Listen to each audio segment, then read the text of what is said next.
Hello everyone, welcome to career want. आज के video में हम देखने वाले ईपीएफओ के द्वारा जो वैकेंसी आई है, लगभग 2800 के आसपास वैकेंसी आई हुई है। तो उन सभी चीज़ों को देखेंगे, सारे फैक्टर्स को इस वीडियो में देखेंगे।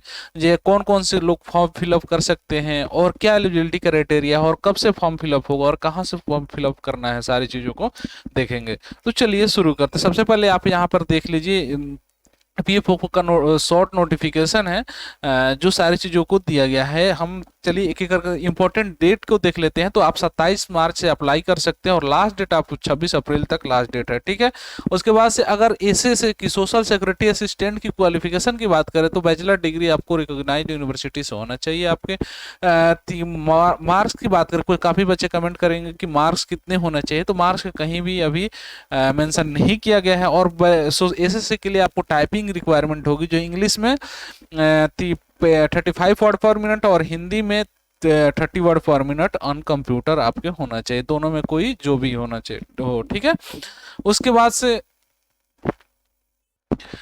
स्टेनोग्राफर की बात करें तो स्टेनोग्राफर के लिए आपको सिंपली 12th का पास होना चाहिए किसी भी बोर्ड से।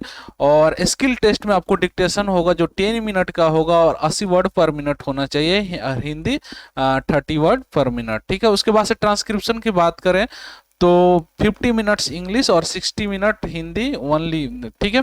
ओनली ऑन कंप्यूटर पे होगा, आपको ट्रांसक्रिप्शन कितना ओनली ऑन कंप्यूटर पे ही होगा, ठीक है। उसके बाद से सोशल सिक्योरिटी असिस्टेंट की वैकेंसी की बात कर लें तो 26 से 74 वैकेंसी है सोशल सिक्योरिटी असिस्टेंट की, और स्टेनोग्राफर की 185 है, ठीक है। उसके बाद से हम अगर बात करें तो एज क्राइटेरिया क्या है, तो एसएससी के लिए एज क्राइटेरिया 18 से 27 साल है और स्टेनोग्राफर के लिए भी 18 से 27 साल है।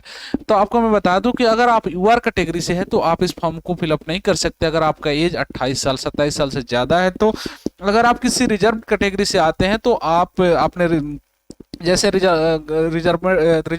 रिजर्वेशन मिलता है government of India recruitment rule के द्वारा, तो वो सारी चीज़ें जैसे ओबीसी का 3 इयर्स, एससी एसटी का 5 इयर्स, तो इस तरह से आपको मिलेगा, ठीक है।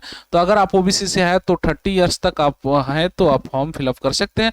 एज कट ऑफ डेट की बात करें तो 26 अप्रैल 2023 तक, यानी जो माइनर एज के हैं, तो अगर आपका 26 अप्रैल 2023 तक भी 18 साल हो जा रहा है तो आप इस फॉर्म को फिलअप कर सकते हैं, ठीक है। उसके बाद से अगर लेवल और स्केल की बात करें तो सोशल सिक्योरिटी असिस्टेंट लेवल 5 की है, जिसका पे स्केल 29,200 से लेकर 92,300 है। स्टेनोग्राफर की बात करें तो वो L4 की जॉब है और 25,500 से लेकर 81,100 इसका पे स्केल है, ठीक है।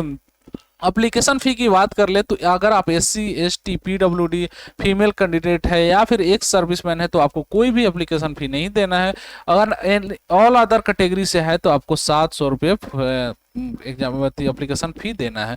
अगर मेरिट लिस्ट क्राइटेरिया की बात करें, मेरिट कैसे बनेगा, तो आपको सभी के लिए कॉमन टेस्ट होगा, ठीक है। उसके बाद से फाइनल मेरिट होगा जो रीजन वाइज बनाया जाएगा, ठीक है। मतलब हर रीजन का अलग अलग मेरिट बनाया जाएगा, ठीक है। उसके बाद से ये सारी चीज़ों को हमने देख लिया। मैं एक चीज़ और आपको दिखा दूं यहाँ पे, देखिए यहाँ पे वैकेंसी की बात कर लें तो यहाँ पे देखिए एक दिया गया है सब्जेक्ट टू चेंज, यानी वैकेंसी वेरी कर सकती है। ऐसा नहीं है कि ये वैकेंसी जो है फिक्स है, या बढ़ भी सकती है और घट भी सकती है, तो इसलिए आप इस वैकेंसी को टेंटेटिव ही माने, ठीक है।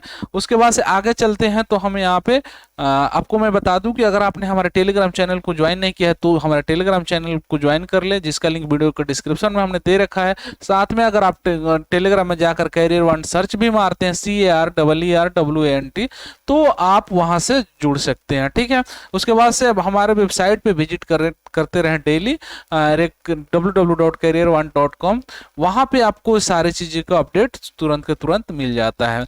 और इसका फॉर्म फिलअप करने की बात अगर करें तो फॉर्म फिलअप आप या तो आप हमारे वेबसाइट पर CARERWANT career1.com से जाकर, यहाँ से इस वेबसाइट से जाकर फॉर्म फिलअप कर सकते हैं, या फिर EPFO की वेबसाइट से भी जाकर फॉर्म फिलअप कर सकते हैं। वो सारी चीज़ें आपको बाद में बताई जाएगी जब एप्लीकेशन शुरू हो जाएगा। So thank you, all the best.